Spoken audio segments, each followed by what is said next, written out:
Okay, so we're back with a Double header horror movie. Yeah, double header, which was not intended to be a double header. Yeah, So, my bad. Well, so thank you to everybody on Twitter who suggested we did a double header. Yeah, we did for you. So yeah, we'll be going through both of these movies. So this week's movie is Let the Right One In or Let Me In, depending Yeah. on which one you're watching first. Yes. So to start off, I wanted to start you with a riddle. And truthfully, I don't understand the riddle. So I'm hoping that you or maybe our podcast audience can explain it to us. I think it might be a British thing. That does not inspire a whole lot of confidence. I'm terrible with riddles. You are? I'm really not good at them. Great. That makes me much happier. Okay, so the name of the riddle is My Sister Jenny. Okay. And this is the riddle. As I went over London Bridge, I met my sister Jenny. I broke her neck and drank her blood and left her standing empty. Who is my sister? Jenny? No. But I met my sister. Like, that's the answer. What's the answer? I have no idea. What? So the answer is gin. Okay. And the explanation that's given, it says, in this riddle, the one who is trying to solve must read between the lines carefully. It is just given in simple words and can find the answer for this riddle easily.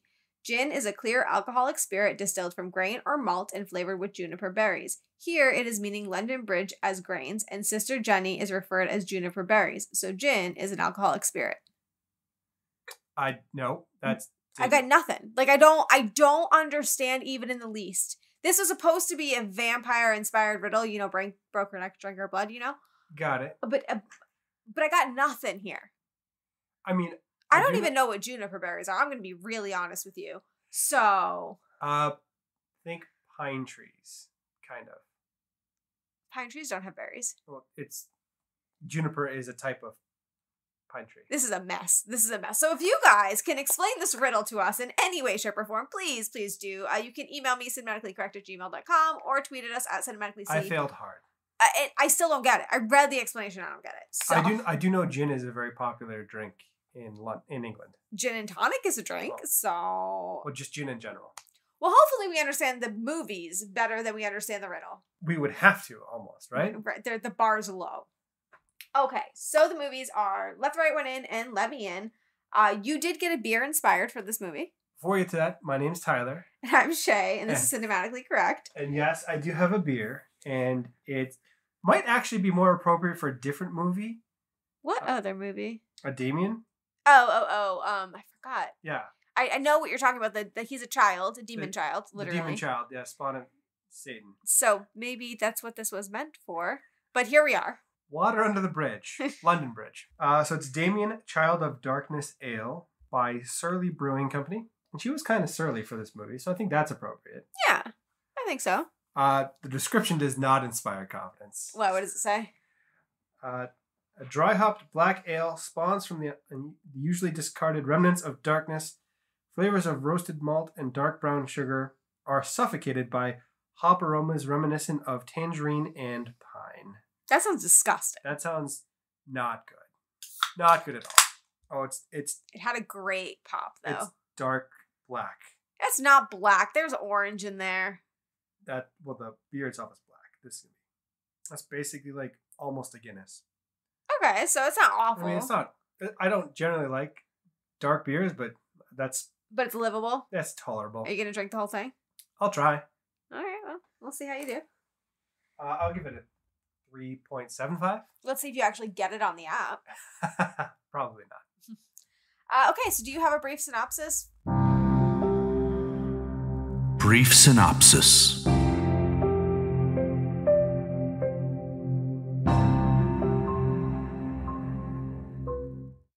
And you can really do a collective because the plot's the same. It's the same movie. So, brief synopsis. Outcast 12-year-old boy meets a 12-year-old girl. They form a friendship, pseudo-dating. It's kind of like that weird, young, dating, not dating kind of friendship. Dating without dating. I don't know anything about that. She turns out to be a vampire, and the story is that, basically. Yeah, that sounds about right. Okay, so we're going to do the IMDb characters. Now, since we did 2 movies, we do have to look at both of them, but I'm going to limit who we talk about to just the 3 main characters with the one random exception, so that we don't kind of go all over the place. Yeah. I mean, the Swedish movie should be very brief because I know I haven't seen any of them in anything ever. And truthfully, I know I can't pronounce their names, so good luck. Please be kind. So Oscar in the Swedish movie is played by Carrie Henenbrandt. Okay. Sounds good. And no, I have never seen him before in my life. Is he in anything else? Not anything that we would watch, no. It says Cupid's balls. And then there's things that are not in my language, but Cupid's balls. So we could watch that. I think that's translated because the poster looked not. Poster does not have Cupid on there. Well, so, but anyways, Lena Leanderson plays Ellie. I again have never seen her in anything. She's in Broken Hill Blues, which that does not appear translated, and The Arbiter, which does appear translated. Nope, never seen it. Nope. And then Håkon in this is played by Per Ragnar. Again, never heard of him before in my life. And he is in Faust 2.0, The Best of Intentions, and something I can't say.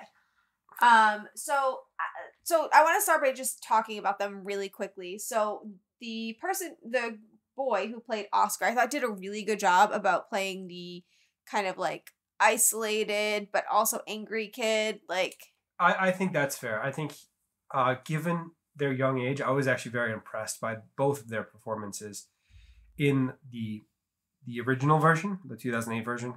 I think that they really played well together across the board, and it was a great dynamic. They had really good chemistry. Yeah, I agree with that. The Ellie character really played a really good, like, innocent, but more to them. Like they're deeper than they seem. There's trouble behind those eyes, kind of. Yeah. You can't know what's going on back there, but there's horrible things that have happened in the past. Kind of. Yeah. And the Håkon, however you say his name, character. So in this version, I will say that I was really disappointed that we didn't see more of him because I had so many questions. I wanted to know more. And we will get into like what people say he is and all of that type of stuff. And he played that well. I definitely can see that looking at it in that perspective, but we'll talk about that more.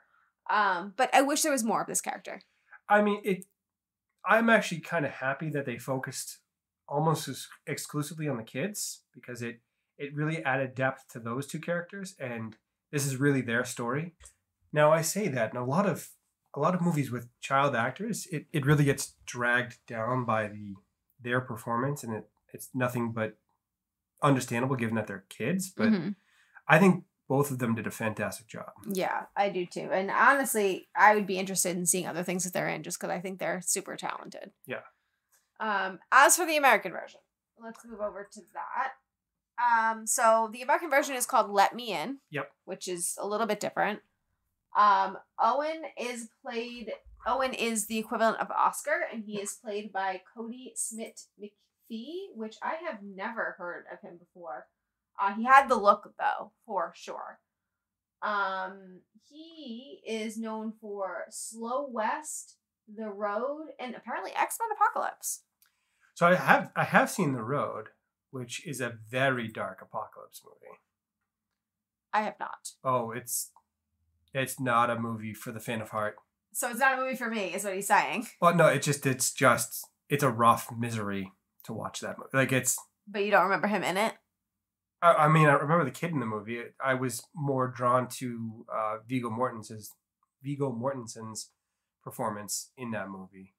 Okay, well, we can possibly do that movie another time since you seem passionate about said movie. But he had the look down.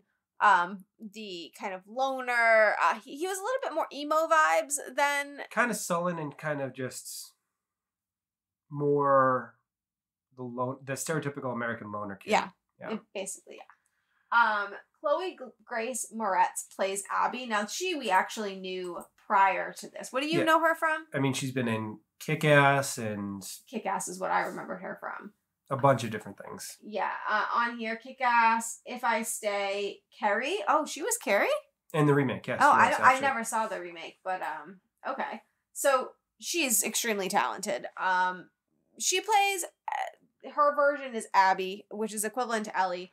She plays it a little bit different. She's a little bit more animalistic than Ellie is. I guess a little bit more animalistic. There's less of the brooding nature. And I think a little bit of innocence is lost with her. You don't necessarily, you don't forget that she's a vampire often in this movie. No, there's very much, they went more for the American style, which is ratcheting up the fear, the special effects, all of that was very, very much on display comparatively. Yeah. Which I do think hurts the American version, because there's something to be said for the nice simplicity of the subtleness of the original. The only thing that I can think of that was out of the ordinary in the original was the cat scene, but we'll get to that later. Yeah, we'll get to that. So Richard Jenkins plays Hawken, which is in the American version only called the Father, which has so many creepy undertones. Yeah. But he is known for The Shape of Water, The Visitor, Step Brothers, and Burn After Reading. So I've actually seen him in a few things. I have seen Step Brothers, and I've seen. Of course, you have. Yeah. Mm-hmm. So he's a support actor in almost everything I've ever seen. And he was fine. Again, he's not in it a lot. No. He's a little bit more together, I guess I will say, in this movie. A little bit more together and fleshed out, and they do have a different perspective on his character, which I can kind of both appreciate and not really appreciate, because it's kind of a weird. In the first one, we were all speculating as the relationship, and in this one, it was more clearly defined. Yeah, dare I say they made you feel bad for him in the second one? Yeah. Yeah. Okay, so we got to get into what we're talking about, because we're kind of talking in vague terms. So yeah. We obviously did 2 movies, and I think to make this easier, we're going to use the Swedish version's names as we talk about this, so I don't have to keep saying, like, you know, transitioning that kind of thing. Back and forth. And yeah. So to make it easier, we're going to do it that way. But we are going to do our best to kind of talk about the differences. I will say the Swedish version and the American version are very similar. So there's a lot of overlap. We're going to try to highlight the differences, but remember that when you watch the movies, it is very much like watching the same movie. It's basically watching the same movie of telephone, where the message kind of gets a little bit changed in the retelling. Yeah, and I think that the directors had a little bit different interpretation of the source novel. I think they have a little bit of different interpretation. I also think that the American version, they're very much focused on what they know is marketable to the American public. Yeah. And they kind of try to make it a little bit more cookie cutter to fit into that. Yeah. Now, I will say that one thing I did read was that when the American version was coming out, it was being stated that it was going to be a entirely different movie. It was supposed to have like a different plot, setting, all that kind of stuff. So people were really excited for it. And then it came out and it was literally like a shot-for-shot remake. It is the same movie. It's the same exact movie. Yeah. So I think people were a little bit disappointed there. Okay. So here are some of the differences. We're going to do our best to kind of talk about it. So since we have been talking about Hawken, or however you say his name, quite a bit, I think I want to start with him. So in the Swedish version, you don't know a lot. You are kind of left speculating. I mean, she says he's not my father, and that's really all you have in the Swedish version. And she says that in the American version, but you get more clarity as to his possible backstory. Yeah, and the only other thing you really see is that she's angry with him quite a bit in the Swedish version. In the Swedish version, she's very much the source of authority in that relationship, where we don't know what has happened in the back of that, but she very much is setting the rules. Yes. Now, in the American version, they call him the father only. And they do give you a little bit, because they show a photo from a photo booth thing. Yeah. And it's obviously a picture of her and him as he was younger, probably 12, like the boy that she's dealing with now. So I do kind of like that. I don't know if I necessarily have to have that spoon-fed to me, because part of the original Swedish version, we were speculating, is it a father, a younger brother? Is it some guy that she met on the road, or kid that she snared in? So you use the word spoon-fed, and I wanted to just say that I don't think I would necessarily call it that. I think that was them shoehorning in their interpretation, because the original source material, he's a pedophile. Yes, he's a pedophile that used to work at the school, but got caught being a creep. Yes, and she ends up, exploiting that for her own gain. Right. So in the American version, when they show that that little picture reel, it kind of takes that away, because obviously, like, if she met him when he was 12, then she's more the problem than he is. No, she's 100% been grooming children for however long that she's been a vampire, and she's been refining and practicing those skills that are the skills of a pedophile or someone that is... Right. So it almost pushes that pedophile narrative onto her. Right. Where in the Swedish version, they allow you to still have that feeling about him if you so choose. Well, you don't know what that relation... You just have no understanding of it. Right, but if you had come into it after reading the source material, that interpretation could still hold. So I do like that they left that ambiguity there. I didn't need to know that he was a pedophile. That's not something that I needed for the story to, work for me. That's 2 for 2 movies that they left it out. Nightmare on Elm Street. Yeah, that actually is true. So, but I do wish that it had a little bit more backstory, and neither one of them gave anything. Like, I do wish I had not necessarily that part of it, but more of, what their relationship was prior to them coming to the town. Like, why was he struggling so much with murdering? Like, what's happened? In both movies, he's terrible at killing people. Like, that's not the person that you want helping you collect blood or commit murder, because you're going to prison. Like, yeah, very bad at that job. I mean, do we even know why he was collecting blood for her? Like, was she incapable? Like what? I don't think I understand 100%. I get the fact of, wanting it to be more hidden. But either way, someone's committing a murder. More hidden? He wasn't. He was out in... Well, he was bad. But I'm assuming she wanted someone not bad. I think, the only thing that I can think is that she didn't want it to be obvious that she was biting people. So she wanted to be a murder and not a vampire murder. Okay. And maybe she also wanted to make sure that it was always completed so people didn't turn. Exactly.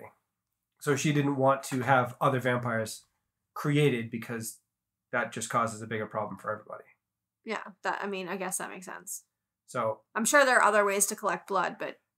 that's efficient. He just was really bad at it. Yeah.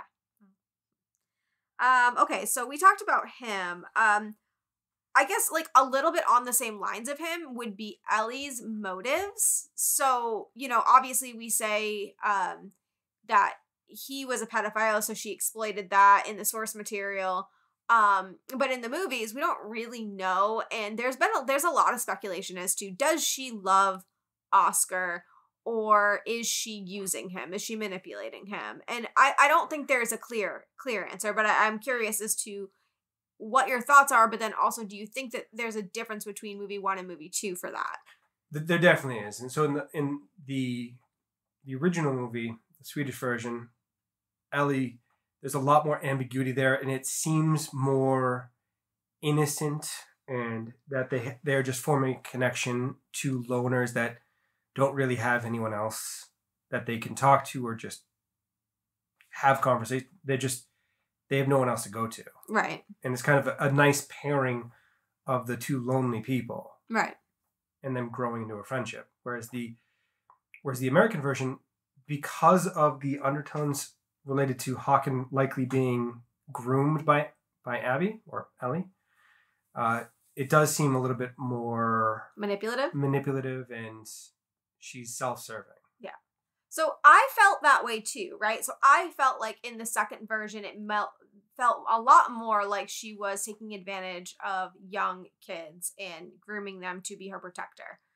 But I actually read Matt Reeves, who is the director of the American version. Okay. I actually read something from him, and I was actually surprised to read it. Let me just see if I can get it. So he said, the thing he loved about the novel was that Abby wasn't a scheming 250-year-old inside a 12-year-old, but rather a child mentally who had to protect herself from getting too close to anyone. So I did read that in the source material, which is going to factor into a conversation that we're going to have later, that when she was turned, growth and development stops. Right. So you essentially have two separate lives, your human life and your vampire life. And you start off with whatever you ended your human life with, good, bad, or even. Right, but the reason I brought that up here was because if that's how he interprets her, then he's interpreting her as a kid who's looking for a companion, and she's staying distant because she's afraid of losing her companion, but she's not being manipulative. But yet we found that it was more manipulative in his version.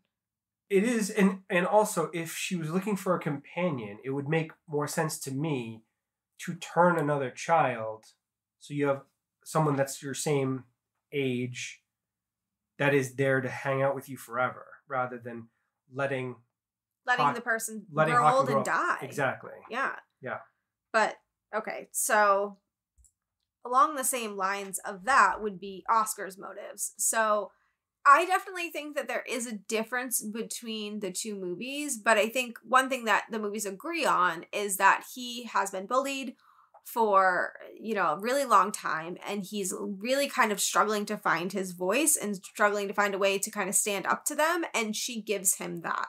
And so he's really kind of looking to her as almost a protector of sorts for himself, and is growing stronger with the relationship with her. So I think, so for the original, I think there was a lot more depth of character for Oscar, because he was hanging out with his dad, and it showed those brief moments where he was free of the bully, where he was just enjoying. He was just a happy kid. Yeah, enjoying being outside with his dad on the snowmobile, and almost like getting a break, because in today's world, there's no getting a break with social media and your phone and all of that, where when this movie was set in the 1980s, you just could cut loose and disappear for a few days and kind of recharge yourself and be yourself. Right. I think I very much appreciated that more than the American version, because the American version almost to me seems like they were going for the creepy loner trope. They were going for the gonna be a serial killer trope. Right. I mean, the scene where he's in front of a mirror with the creepy mask thing really felt to me like it was showing a psych break. Yeah. And they were showing he's going to become a serial killer. Well, it lacked that kind of, he's a bullied kid, and you have those fantasies of standing up to the bully and punching them or hurting them and doing all of the things that they're doing to you. Right. But it didn't have that other side of it to show he's still just a kid. And you should feel bad for him because he's a kid who's getting picked on. Instead, you're like, he's a creep and he's weird and he deserves to be picked on, and that's awful. Right. It was just a little bit more one-dimensional and kind of, he's being picked on, but he's kills small animals in his free time. Like he does it in the movie, but that's the vibe you got. Yeah. While we're on this, I didn't write this down, but I said it throughout the whole movie. There is a big difference between the bullying in the movie 1 versus movie 2, specifically the nickname. So movie 1, the Swedish version, they call him Piggy. They say, "Here, Piggy, Piggy, Piggy." Which I don't understand. Is he fat in the first? What's the deal? I don't know. But the second one was the American version, and they call him Little Girl. Yeah. And I don't want to say this is a misogynistic thing, but isn't it though? It's a weird thing that they're calling him a little girl the whole time, and that's supposed to be some kind of an insult. And then also the one that is supposed to stand up for him is the girl, which is a vampire, but they make her not a sympathetic character at all in the American movie, where they did in the Swedish movie. So it just felt like they took away all of the good parts of the... It's kind of like they just stripped it down to a bullet points version of the same movie. Yeah, they took away the depth. They took away the parts of it where you can relate, and and they're both, I think, directed and written by men, but it's almost like the two sides of the type of men that would be writing these movies. I think it's culturally a different approach to the movie, where the American version, they're very much looking for trying to monetize and get as much money out as they can. So making fun of girls is more profitable than making fun of pigs? I don't know if that necessarily plays, but I think that goes into the trope of being bullied in the 80s. Neither of us were around for that. Did we have to, though? Like, I mean, we could be better. We could be better. I think this was done in the early 2000s. I think this movie came out. 2010. Okay, the American version. So we could be better. Yes. We can be better. I mean, we can come up with a better insult. Like, just it bothered me the whole movie. The whole movie, I was just like, really, like why is that needed? Baby or wuss or some like he's a skinny little kid. Like there were plenty of things you could have used. Shrimp or small fry, or like something that's not gender. Yeah, it didn't need to be. And it felt weird for a movie where the main character is considered in the source material androgynous and is castrated and all of this stuff where gender becomes an ambiguous thing. It felt weird to then use gender as an insult. It just felt weird. It bothered me. Okay, so this is two separate points, but also there's in each movie they have one particular part of each movie that is not in either, does not overlap, and I don't get at all. So for the Swedish version, it's the cat scene, and for the American version, it's voyeurism. So these two things, they do not overlap. They do not show in both movies, and I don't understand their purpose in either movie. So I was hoping maybe you can help me. So we'll start with the voyeurism in the American version. Voyeurism in terms of. So he is looking in a telescope at his neighbors, and he is, obviously he looks at her in that scene.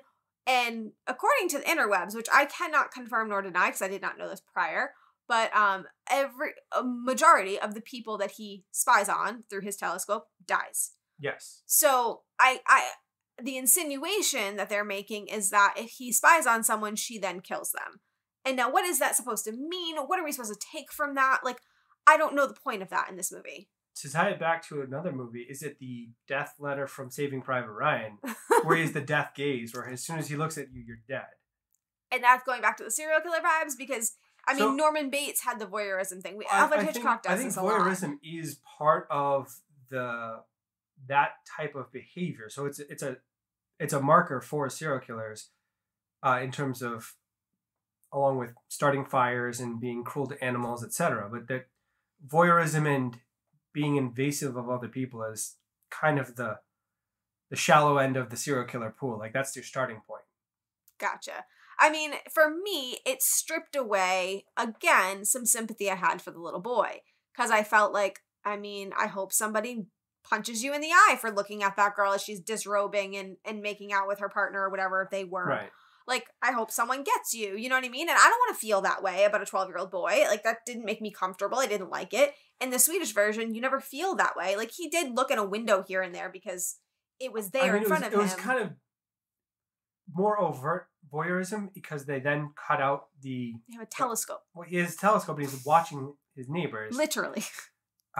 There is the shared scene that overlaps where he's kind of intruding on Ellie's personal space. But that one felt a little bit more of a 12-year-old boy all of a sudden seeing a girl for the first time kind of thing. That's the normal kind of curiosity side of it rather than the I'm going to spy on everyone. Yeah, rather than I'm going to lurk in the night and look into everyone's windows. That's just... neither's appropriate, but it's more understandable that you're curious about another person that is your age. That you are interested in and have shown interest in. Yeah. Okay, and then the cat scene. So, for anybody who hasn't seen the Swedish version, this cat scene is so confusing. So, the Can we just say, first off, good on them for not using a crazy cat lady and using a crazy cat man? Crazy cat man, yeah. But the cats get so crazy, and they're just, they go bonkers. And I have they don't explain it.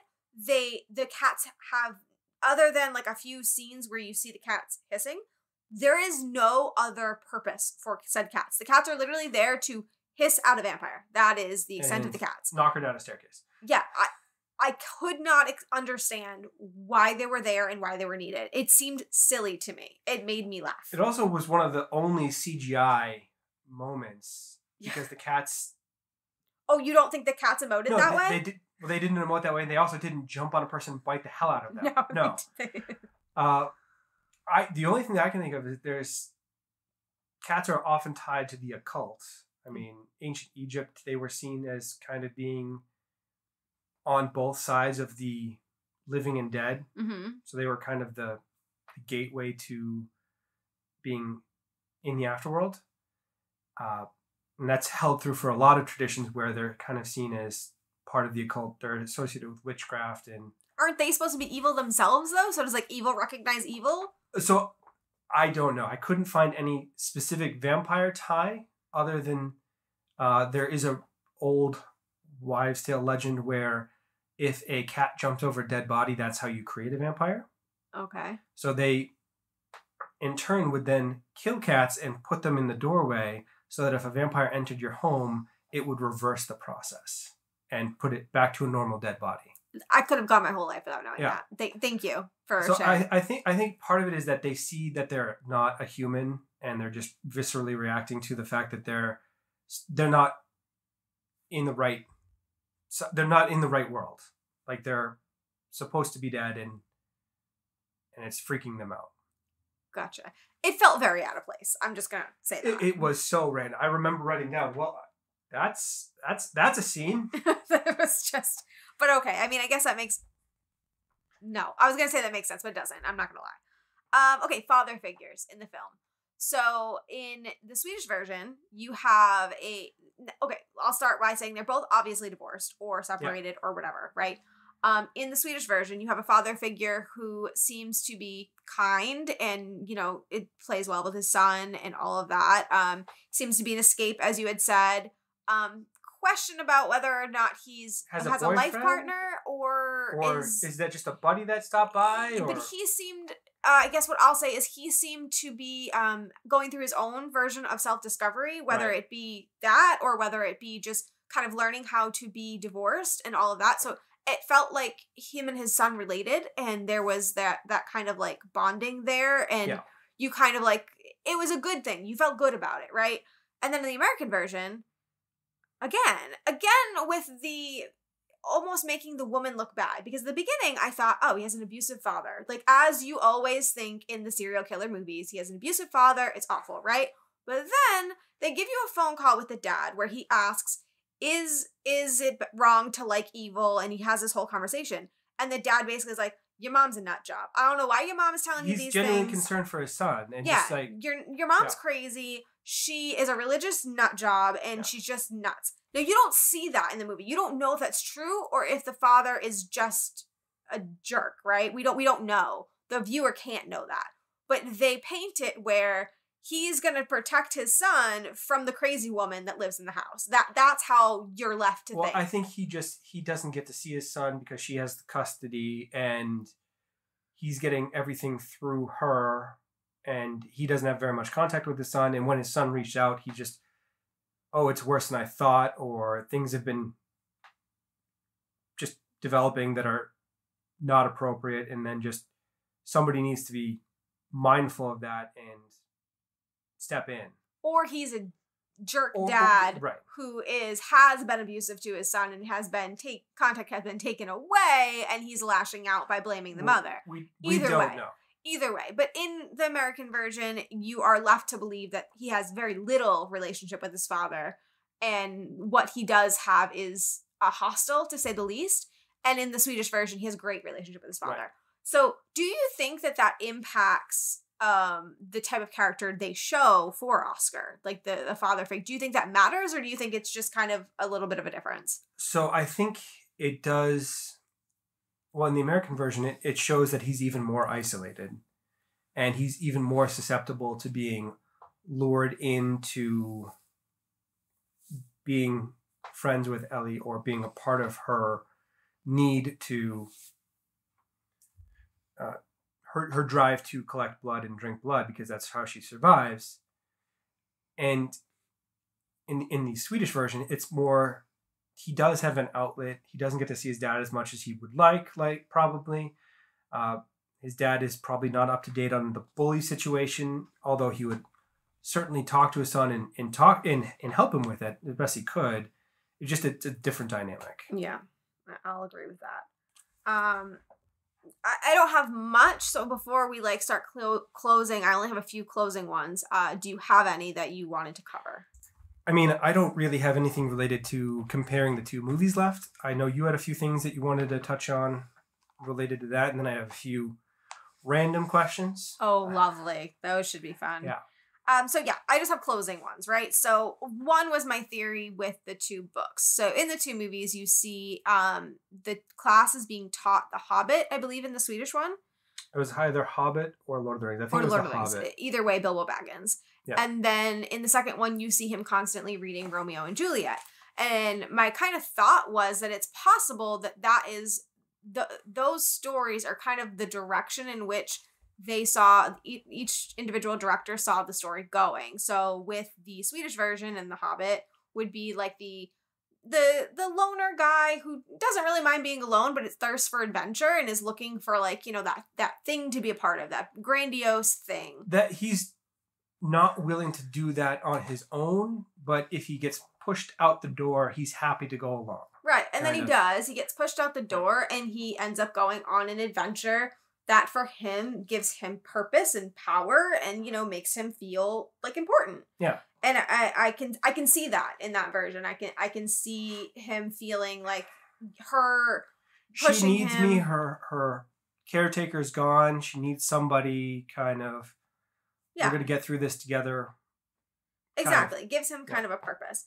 And then for the American version, the Romeo and Juliet, the whole star-crossed lovers vibe, the whole a human falling in love with a vampire, which is not supposed to happen, and the whole idea that they're basically doomed from the start, and that, is it that it ends with her ending up going and turning him eventually, and they both end up dying together?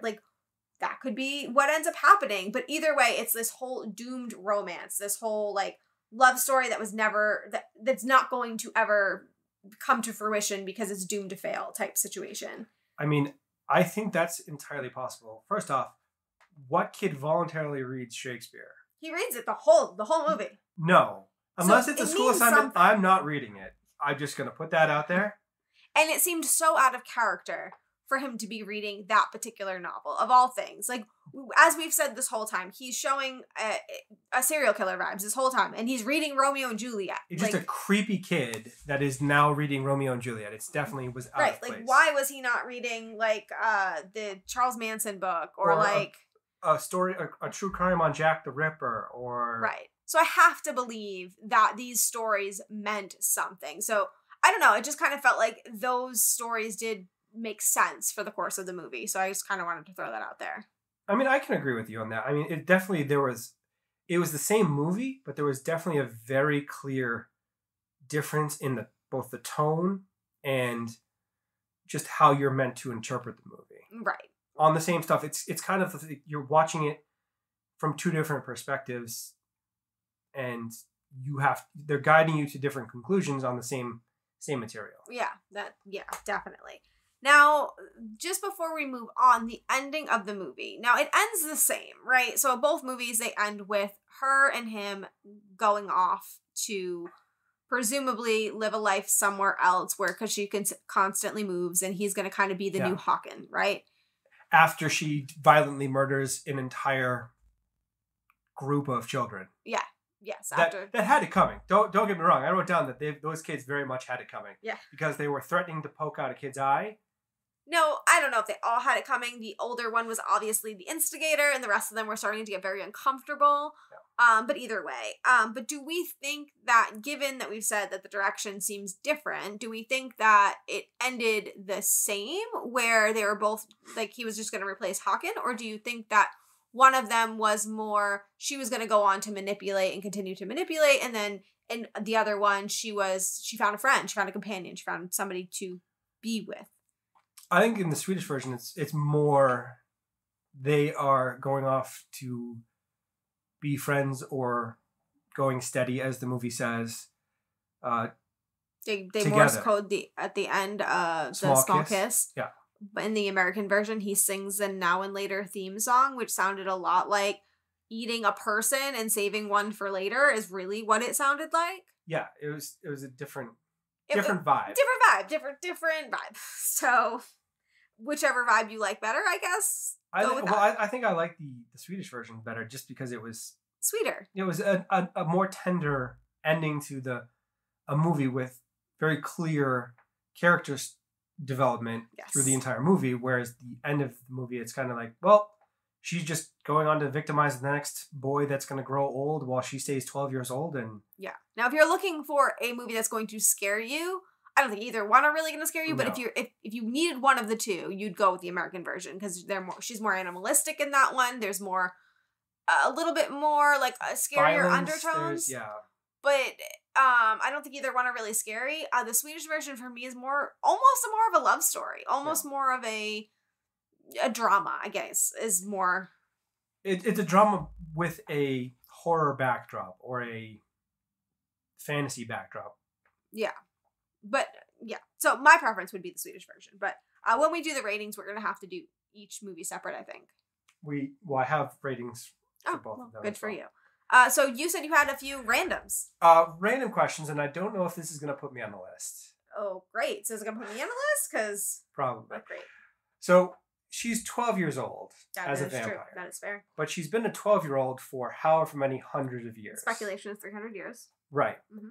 Does that mean that she's been a child that entire time, or is she cognitively an adult? Well, as we said earlier with the Matt Reeves thing, he says that she's cognitively a child.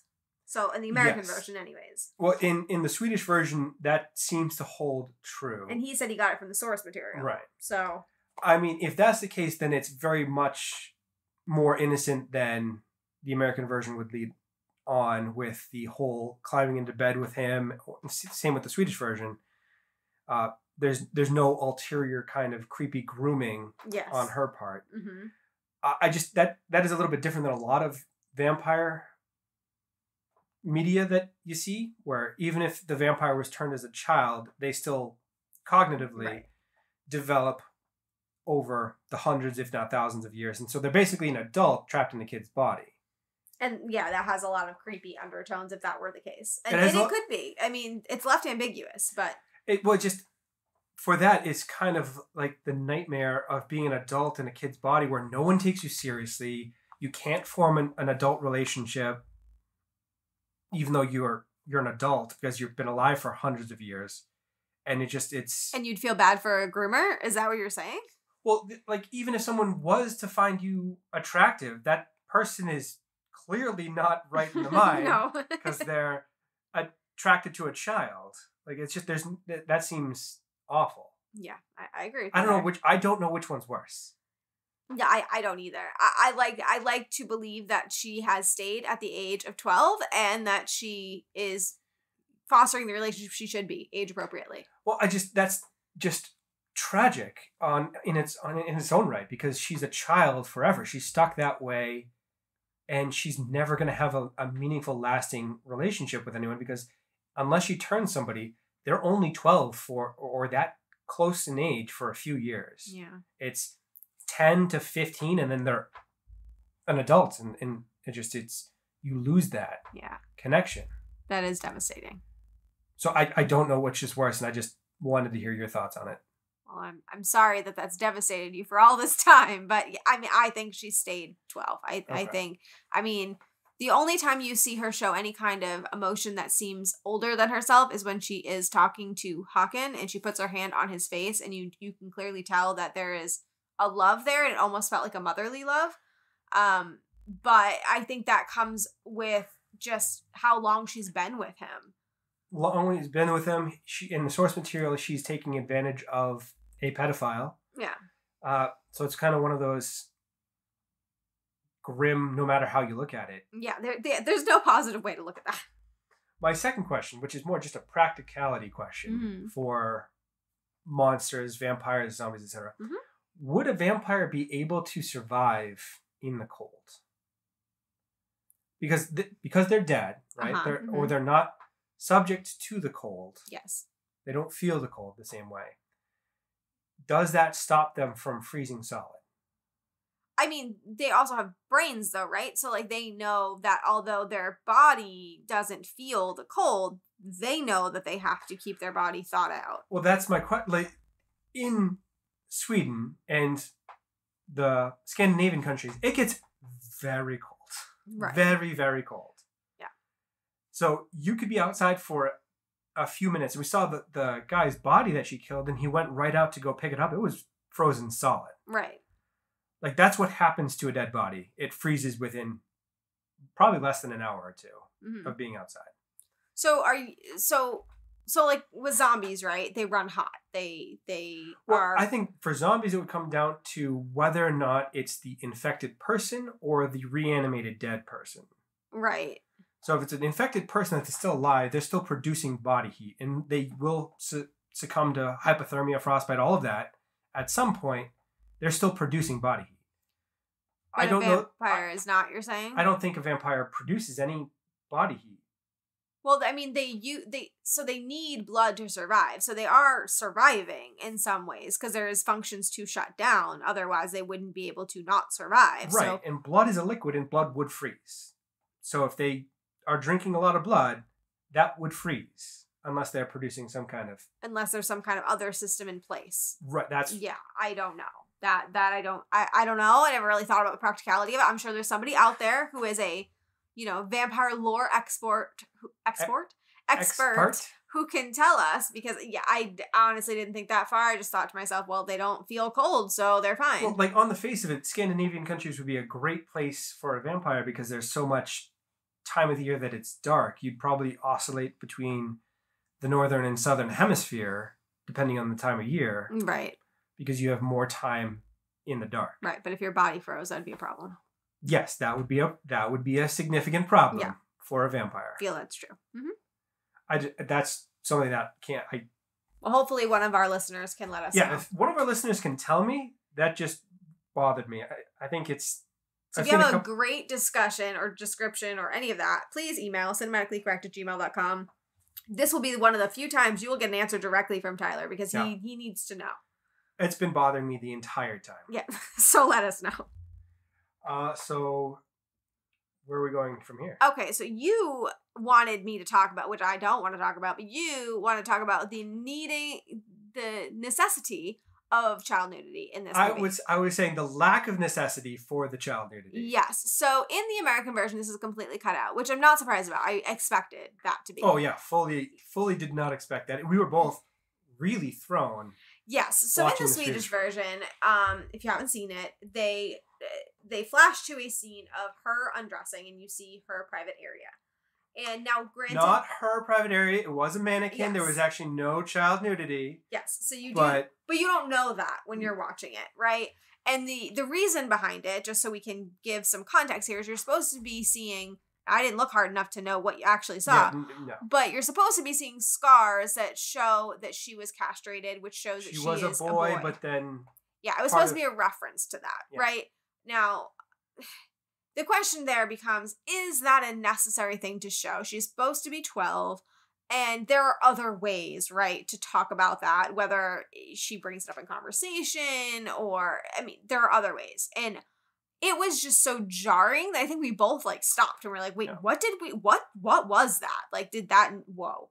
So, and I was very grateful to know that it was a mannequin, because otherwise I just felt sick. That was just, But was it necessary? So I don't think it was. I think it was very jarring for both of us because it's a visual medium. Like you can read a book that has horrible stories of child abuse and all of that written on a page. It doesn't have the same kind of visceral thing because you're not imagining it quite so clearly as seeing it on the screen. Right. It was out of left field. We didn't know about the source material going into the movie, so we didn't know that that's what they were going for. And we were both just like, well, no. Yeah, that was a lot. I don't think that needed to be included No. to be faithful to the source material. You could have just... There were other ways. Like, you could have told a story about how it happened, or she was bonding with Oscar and saying, yeah, it was a horrible thing. I remember when it happened. And right. Or something not visual. Yeah, it didn't need to be visual. And I don't honestly know if I've ever seen anything even close to that in another film, and I'm grateful. I do not want recommendations of what films I can see that in. Please don't. I won't watch them. I will make sure that they're on my blacklist. I enjoyed this film, but I could have done without that scene. Okay, so the only other thing I have, which is just a silly question, and I thought it would be fun to end on a silly question before we move into your history minute and all of those, serious things, was, would you want to be a vampire if you could be immortal, but the catch was that you had to use blood to survive? I mean, so it would come down to a few things for me to be a vampire. Okay. The vulnerability to sunlight would be annoying, but you'd get over it. Right. So having to be invited in would be annoying. Having to be invited in would be annoying. Having some of the powers and abilities would be cool. Yeah. Super strength. Right. I'm down. I think for me it would come down to whether or not it has to be human blood. And if you have to either kill the person, or if you bite them, they turn into a vampire, because you could theoretically bite them and they wouldn't be turned. Like that's not how vampires work, but okay. It could be. We don't know, because vampires aren't real. So I don't know. I think... I mean, you could also just, take dead bodies that are freshly dead and then drain them of their blood. Or you could go to a blood bank. Like, you go to the Red Cross. I mean, people need those blood transfusions. But yeah, I mean, selfishly, sure. Why not? We could just break into a blood bank and... I mean, as long as I'm not having to look over my shoulder for Blade coming out and stabbing me, I think it would be fine. So was that a yes or a no? I think yeah. Yeah. Now... would you turn anybody else with you so that you wouldn't be alone for the rest of your life, or would you not want to put that on somebody? Only you.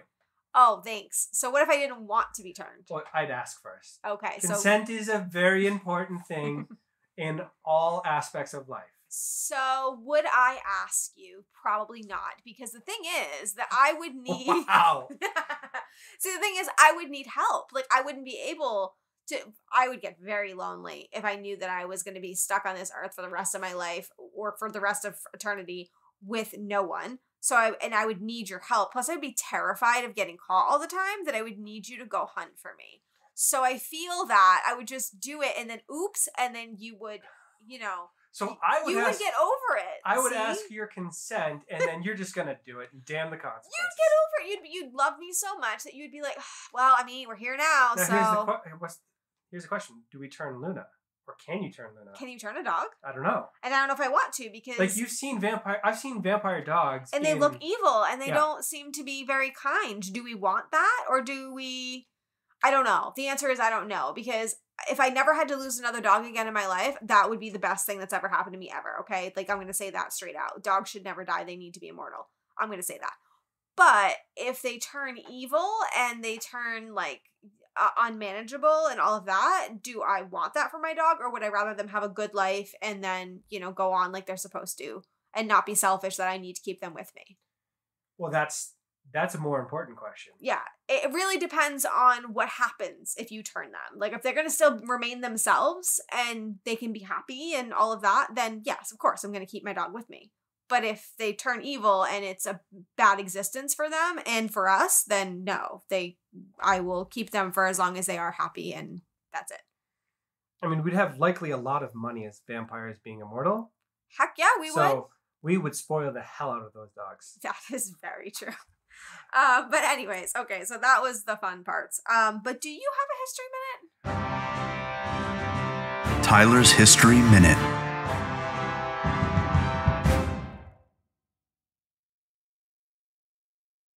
So I have a few. A few? Making up for some olds? I'm trying to make up a little bit. All right. So starting with vampires, there's 12 commonly attributed powers or abilities that they have. Okay. And we only saw a few of them in this movie. Okay. So the first is to create other vampires, which we did see in this movie. So she created another vampire accidentally. Yes. Next would be flight, which she said she flew a few times in this. Yeah, when she went and laid in his bed, Yeah. he said, "How'd you get here?" She said, "I flew." Strength, which we also saw, she ripped people in half. More so in the American movie, but yes. Well, in both of them. It just... You saw it more in the American. Yes. Mm-hmm. Hypnosis, we did not see. No. So in a lot of traditional vampire media, in the older versions, they can kind of get you entranced and hypnotized. I'd like that power. They can apparently change size, which we did not see in this movie. Like be pocket sized or like bigger, smaller, yeah. Cool. They can control some of the weather in limited capacity, so they can make it foggy or misty or... Okay, that's powerful. Which we did not see. Control animals. We definitely did not see that in the Spanish. No. The Swedish version. Swedish version. We saw the opposite. We Yeah. saw the lack of control of animals. The eternal life we did see. Yes. Scaling walls we did see. Yes, at the hospital. Transformation into a bat, a wolf, animal. Definitely did not see. Nope. I've only ever seen that in Dracula. And then draining a life energy, not just blood, which we did not see. No, we did not. So those are the powers. We only got 5 of them out of the 12. So not even 50-50. Unfortunate. I would like to let you know that now I'm dreaming of living in a Polly Pocket. So save us on the mortgage, certainly. So the first real vampire story outside of mythology comes from Bram Stoker, Dracula, which was published in 1897 and is not really tied to Vlad Dracula, but is kind of tied to Vlad Dracula because he was a very well-known noble from the area, Romania, where vampires are supposed to come from. And he was not a nice guy. Okay. He was nicknamed Vlad the Impaler. Oh, yep. I actually named my hedgehog Vlad for that. So he was rumored to dine among the forest of impaled enemies. And there was 2 ways to impale people, and you prefer the pointy end. Because the other is the blunt end going, force, yeah. Oh, going God. up a place that you don't want something going. Oh, no. Yeah. It was said to be so horrific that the overwhelmingly superior Ottomans that were trying to invade marched up the road and then said, "No, nope, Yikes. Nope, we don't want that. We're going home." And then lastly, on a happier note, this movie had a lot to do with Morse code. Well, at least the Swedish version did. Yes. The American version included it without explaining it, which was weird, but okay. So Morse code was invented for the telegraph by Samuel Morse. Who was actually mentioned in the Swedish version. Named it after himself, because why not? Why wouldn't you? If you're going to invent something cool, you might as well. It was invented in 1830 and was a revolutionary technology that replaced the Pony Express in the United States. Nice. So yeah, that's all I got. Oh, well, I mean, that's way better than the last few, so I'm very proud of you. The easiest thing to signal in Morse code is SOS, which is why it is the distress signal. It's ... .. So We'll have to learn us some Morse code. I mean, that's the most important thing to know in Morse code. So well, we know it now. So I know what to start with. La-di-da. Okay, so we do have audience asks. Audience asks.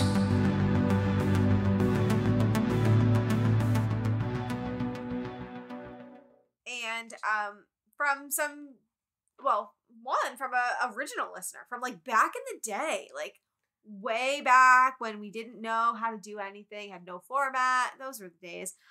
So Crazy Keith Rules. I don't know if you remember him, but he was an OG listener. And so he said, was there a conscious effort to choose a brunette for the part in a Scandinavian country? Is there symbolism to the hair coloring? And the US version went with a blonder look. Any thoughts on this? And by the way, both movies were great.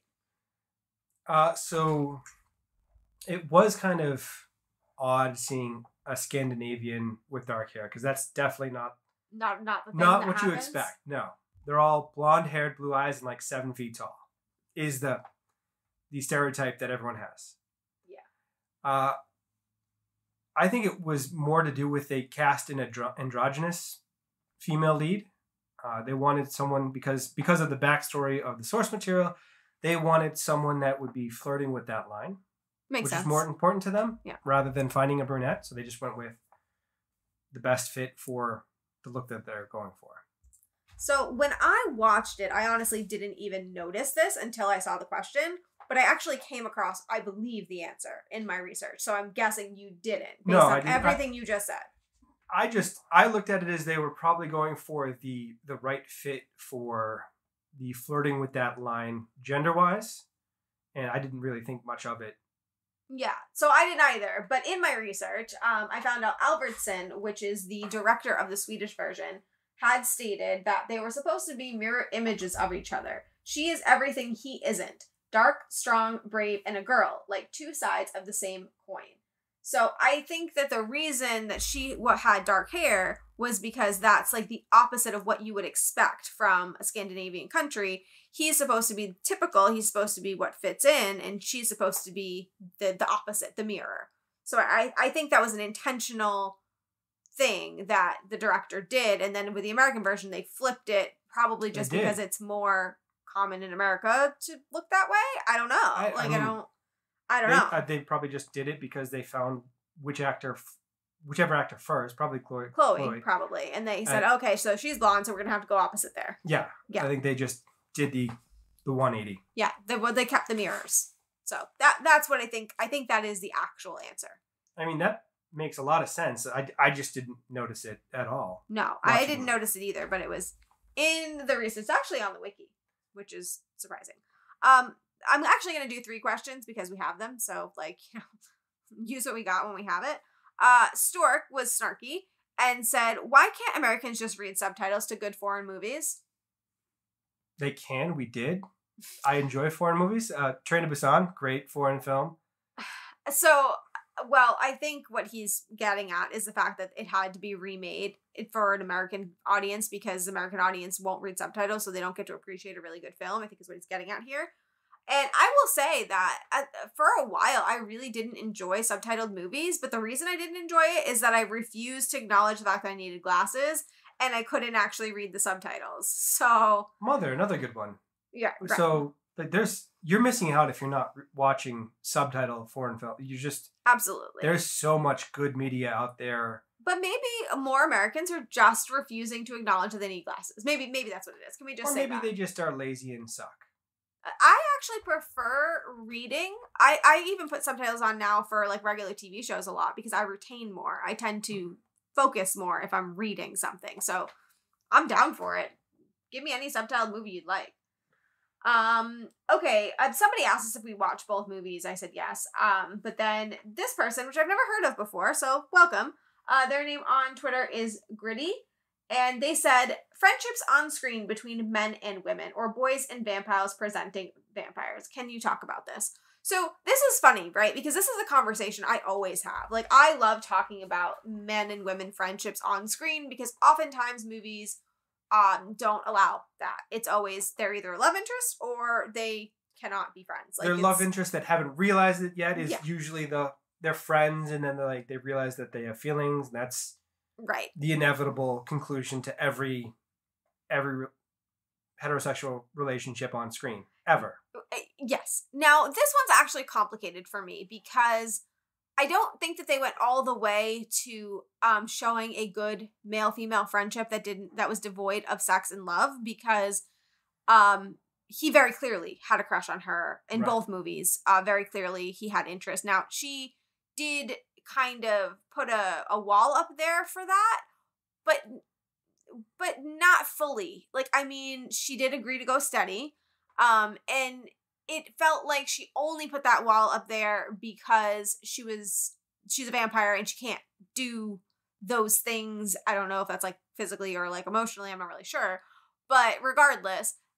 So it was halfway, right? It was a halfway friendship. There was still the undertone. It was still, even though they're 12, it was still that love undertone. And did they show a great... a crucial part of the movie, though. That was for the Swedish version, the original version, that was a very critical part of the original movie. But would you consider that like brotherly style love, or would you consider it romance love? I think it's young romance. I mean, he's definitely very clearly infatuated and having feelings for her romantically. But she did ask, if I were a boy, would you still like me? And he said, I suppose I would. So does that mean that it's romantic love and that he would just love her regardless romantically? Or does that mean that it's not romantic love? He's just really happy to have a friend. I think you can interpret it either way. Like, I think they left it open-ended for that very reason, so that you can take from it what you take from it, and they're not forcing their concepts onto you, and you're allowed to take whatever you want from the movie. Yeah, I think that's fair. I think there are other movies that are better at showing the male-female friendship that it has no undertones. I think this one does. I think that they're romantically linked, whether we want to see that or not. But I do appreciate movies that do this without having, pigeonholing it in when no one asked for it. Yeah, we don't need it. Like, thank you, Hollywood. This movie definitely worked well with it, but there are movies that it's not necessary and you need to stop it already. Yeah, exactly. Yeah. So, well, I'm sure we'll do more movies in the future where we talk about this more, because I love that topic, because I am in the minority in how I feel about it. So I enjoy talking about it. But that is everything for our audience asks. So, do you have ratings and reviews? Well, before I do that, I want to go back to Stork's thing about not reading subtitles. Oh no, Stork, I'm sorry if he's coming for you. No, this was voted Movie of the Year, the original version, back in 2008, which was the first foreign film to win that honor since 2003. So if you're not watching foreign films, you're missing the best movie of the year. Like, you're missing great movies. How many best movies of the year have we missed? Because Twitter will let us know. So I'm just saying, probably quite a few. Let's not be elitist here. Let's just. But also, yeah, I agree with you. We do a lot of obscure bad movies as well for this podcast. So which we just found one, and I really want to see it. So if you want to hear about a lamb monster, let me know. Thanks. Hit me up. So I do have ratings. Okay. And reviews. Reviews.